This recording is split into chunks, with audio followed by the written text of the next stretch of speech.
کیا آپ بھی اپنا خرگوش اور اپنے خواب تبدیل تو نہیں کر رہے؟ اپنا خرگوش اور اپنے خواب تبدیل کرنے سے پہلے تھوڑی سی بات کرتے ہیں جیک ما کے بارے میں۔ جیک ما جو کہ چائنا میں رہتا ہے اور ایک انگریزی کا استاد تھا، انگریزی کے بارے میں اس کے پاس بہت زیادہ علم تھا، اور یہی وجہ تھی کہ باہر ممالک سے جب یہاں پر کوئی تجارت کرنے کے لیے کوئی آتا تھا تو جیک ما کے اندر وہ طلب اور بھی زیادہ ہوتی تھی، اس کی وہ طلب عروج پر ہوتی تھی۔ جیک ما کے دو مقاصد تھے، ایک مقصد یہ تھا کہ چین کے تجارتی لوگ، چین کے تاجر لوگ جو انگریزی زبان سے نہ واقف تھے، انگریزی زبان سے نہ بلد تھے، اس کے بعد بھی اس کے پاس بہت کچھ تھا دنیا کو دکھانے کے لیے، دنیا میں تجارت کے میدان میں جو ہے نا وہ مقابلہ کر سکتے تھے۔ دوسرا مقصد انٹرنیٹ کا وہ ذریعہ۔ جیک ما جانتا تھا کہ انٹرنیٹ ایک ایسا ذریعہ ہے جس کی وجہ سے میں اپنے پورے ملک کو پوری دنیا میں روشناس کروا سکتا ہوں۔ ایسا کوئی ذریعہ ہے ہی نہیں انٹرنیٹ کے بغیر جو میں اپنے ملک کو دنیا میں روشناس کروا سکوں۔ جیک ما نے اپنے یہ دونوں مقاصد اکٹھے کر لیے، ایک ساتھ کر لیے، اور اپنے 18 دوستوں کو اپنے ساتھ کام پر لگا لیا۔ 2007 میں ہونگ شاہو میں جیک ما کے اپارٹمنٹ سے علی بابا .com نے جنم لے لیا۔ 2007 میں اس نے وہ کمپنی کھول لی، اور آج جیک ما پوری دنیا میں ایک کامیاب کاروبار کی وہ صدارت چلا رہے ہیں۔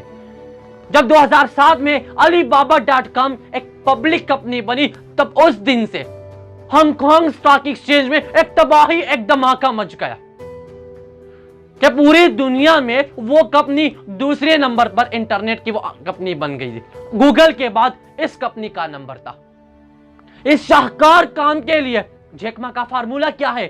کامیابی کے لیے جیک ما کی وہ باتیں کیا ہے؟ اسی سوالات کے جوابات جیک ما خود دے رہا ہے، اور وہ کہتے ہیں کہ اپنے خوابوں پر یقین رکھیے، خود پر وہ عمل یقین رکھیے جو آپ سر انجام دے رہے ہیں، وہ آپ اس لیے سر انجام دے رہے ہیں کیونکہ آپ اس کو سر انجام دینا چاہتے ہیں، اس لیے نہیں کہ لوگ آپ سے مطالبہ کر رہے ہیں، اس لیے نہیں کہ سرمایہ کار آپ سے مطالبہ کر رہے ہیں۔ جو کچھ آپ کی بساط میں ہے اس پر کچھ کر گزارو اور یہ حاصل کرو، یہ سوچو کہ آپ اپنے منزل کے قریب، آپ اپنے خوابوں کی وہ تعریف کے قریب پہنچنے والے ہیں۔ لوگوں کو تلاش کرو، اپنے گاہکوں کو اس قدر مجبور کرو کہ وہ آپ سے محبت کرے، وہ آپ سے پیار کرے۔ لوگوں کی وہ چالاکی، لوگوں کی وہ ہوشیاری، لوگوں کی وہ واقع شناسی سے وہ فائدے اٹھاؤ، جلد از جلد اس سے سیکھو، لیکن کبھی اپنے خوابوں کو تبدیل نہ کرو، اپنے خوابوں کو تبدیل نہ کرو، اپنے خوابوں کو تبدیل نہ کرو۔ اب بات کرتے ہیں اس خرگوش کے بارے میں کہ آپ بھی تو کہیں اپنا خرگوش تبدیل تو نہیں کر رہے۔ آپ کے ارد گرد 10 خرگوش گھوم رہے ہیں، آپ نے صرف ایک خرگوش کو پکڑنا ہے، جس کو آپ نے پکڑنا ہے، اور آپ نے اسی خرگوش پر جو ہے نا فوکس کرنا ہے۔ اگر آپ اس خرگوش پر فوکس چھوڑ کے آس پاس کے 10 خرگوش کو پکڑنے کی کوشش کریں گے تو آپ کبھی بھی اس خرگوش کو پکڑ نہیں پائیں گے۔ جس خرگوش پر آپ کو خواہش مند ہے اور جو خرگوش آپ پکڑنا چاہتے ہیں اس پر فوکس کریں۔ فوکس کرنے کے بعد آپ کو بہت زیادہ مشکلات، بہت زیادہ تکالیف کا سامنا کرنا پڑے گا، لیکن آپ نے کبھی اپنے خرگوش کو تبدیل نہیں کروانا ہے۔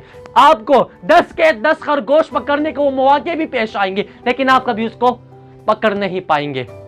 آپ کبھی اپنے اس 10 خرگوش کو پکڑ نہیں پائیں گے۔ اسی طرح جب ہم کسی ایک خرگوش کو پکڑتے ہیں اور ہمیں جو مشکلات، ہمیں جو تکالیف کا سامنا کرنا پڑتا ہے، تب ہم خود ہی انتخاب نہیں کر پاتے کہ آخر ہم کون سے خرگوش کو پکڑے۔ اسی طرح اپنے اس خرگوش پر فوکس کرتے ہوئے اپنے اس ایک کاروبار پر جو ہے نا فوکس کرے، اور وہ ناگونی حالات دیکھے، وہ ناگونی باتیں سنے جو اور کاروباری لوگوں نے اپنا وہ فوکس تبدیل کر کے نئے آئیڈیاز بنائے، جس کی وجہ سے وہ کامیاب ہونے کے بجائے ناکام بن گئے۔ 1980 میں گجرات میں ایک وادی لال شخص تھا جس کی آئس کریم کی ایک دکان تھی، بہت ہی شاندار، بہت ہی مزیدار دکان تھی آئس کریم کی۔ آپ نے ایک بار کھانے سے آپ یہی سوچتے کہ اس آئس کریم کے بغیر دنیا میں کوئی اور اچھی آئس کریم ہو ہی نہیں سکتی، اور اس آئس کریم کی ایک برانڈ بھی بن سکتی تھی، لیکن اس کی کوئی برانڈ نہ بن سکی۔ برانڈ نہ بن سکنے کی وجہ کیا تھی وہ بھی میں آپ سب دوستوں کے ساتھ شیئر کرتا ہوں۔ ایک دن وادی لال اپنے آئس کریم کے دکان میں بیٹھا تھا. اس نے سوچنے لگا, وہ محسوس کرنے لگا کہ اگر یہاں پر میں بنی بنائی خوراکیں لے آؤں تو یہ ایک بہت بڑی کیٹیگری بن جائے گی. اس نے اس جگہ پر اس دنیا میں قدم رکھ لیا. اپنے اس کام کو, اپنے اس خرگوش کو چھوڑ کے اس نے ایک اور نئے خرگوش کا تعاقب کر لیا. اسی طرح اس نے سوچا کہ میں فوریکس کا جو ہے نا بزنس سٹارٹ کرنا چاہتا ہوں. اس نے ایک اور خرگوش کا تعاقب کر لیا. اسی طرح اس نے جائیداد کی خرید و فروخت کا وہ کام شروع کیا. اس نے ایک اور خرگوش کا تعاقب کر لیا. اسی طرح اس نے کیمیکل کی ایک فیکٹری بنائی, ایک اور خرگوش کا تعاقب کر لیا.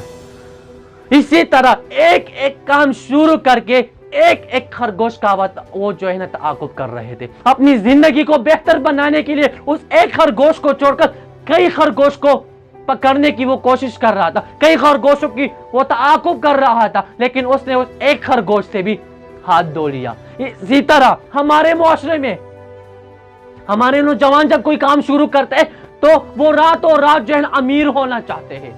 وہ راتوں رات امیر ہونا چاہتے, اور جب اس کو کوئی مشکلات, کوئی تکالیف جب سامنے آتی ہے تو وہ اس کام کو چھوڑ کر اپنے ایک نئے خرگوش کا جو ہے نا تعاقب کرتے ہیں, تو وہ ناکام ہو جاتے. میرا دل بھی جو نا رونے لگتا ہے. میری یہ خواہش ہوتی ہے کہ کاش وہ بھی جیک ما کے وہ فارمولے پر, جیک ما کے وہ مشورے پر جو ہے نا عمل کر لیتے.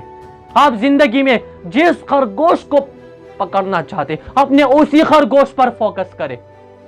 آپ کے آس پاس اگر آپ سب کے سب خرگوش کو پکڑنے کی کوشش کریں گے تو آپ کے ہاتھ میں کوئی خرگوش بھی نہیں آئے گا. آپ جس خرگوش کی پکڑنے کی وہ کوشش کر رہے وہ خرگوش بھی آپ کے ہاتھ سے نکل جائے گا. آپ کے سامنے خرگوش پکڑنے کے ٹائم بہت سے مشکلات, تکالیف کا سامنا بھی کرنا پڑے گا, لیکن آپ نے اپنے خرگوش اور اپنے خوابوں کو کبھی بھی تبدیل نہیں کروانا ہے. یہاں پر آپ کا وہ خرگوش آپ کا کام ہے, آپ کا کاروبار ہے. بے شک ایک خرگوش پر فوکس کرو. آپ اپنے خرگوش کو پکڑنے میں, اپنے کاروبار کو آگے مزید پہنچانے میں ضرور جو ہے نا کامیاب ہو جائیں گے. جب بھی آپ نے الگ الگ خرگوش کا تعاقب کرنا ہو تو ایک دن جیک ما کو یاد کرو, جو آج پوری دنیا میں ایک کامیاب کاروبار کی وہ صدارت چلا رہے ہیں.